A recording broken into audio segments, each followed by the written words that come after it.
जय जवान जय किसान। दरेक खेडूत भाईने जणाववानुं के आवनारा दिवसमां आपणे खेडूत मीटिंगनुं आयोजन करेलुं छे, એટલે કે તારીખ 21 ડિસેમ્બર 2025 અને રવિવારના રોજ સમય છે સાંજે 4 વાગ્યાનું મીટિંગનું સ્થળ છે રાયમલ બાપાની મઢી કૃષ્ણનગર, ગામ અમરાપર ખડીર, તાલુકો ભચાઉ અને જિલ્લો કચ્છ।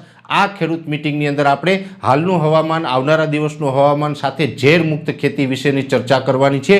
खेतीनी अंदर अत्यारे आपणे जे रासायणिक खेती करी रह्या छे जेने कारणे आपणी जमीन, पर्यावरण अने स्वास्थ्य बगड़ी रह्युं छे, साथे खेतीनी अंदर खर्च वधी रह्या छे, तो केवी रीते आपणे झेर मुक्त खेती करी शकीए, खेतीनी अंदर खर्च केवी रीते घटाडવો, केवी रीते उत्पादन वधारવું, आ तमाम बाबतने लईने आपणे आ मीटिंगनुं आयोजन करेलुं छे। तो दरेक खेडूत भाईओने विनंती छे के जे खडीर विस्तारनी अंदर अमरापर गाम छे एनी अंदर जे आ जग्यानुं आपणे एड्रेस आपेलुं छे, जे मित्रोने नजीक पड़तुं होय दरेक खेडूत भाईओ छे मोटी संख्यामां पधारे, जेथी करीने दरेक खेडूत भाईओने आपणे आ माहिती पण आपी शकीए अने दरेक खेडूत भाईओ साथे आपणे रूबरू संवाद करी शकीए। तो दरेक खेडूत भाईओने आ मीटिंगमां पधारवा माटे मारुं भावभर्युं आमंत्रण छे। जय जवान जय किसान।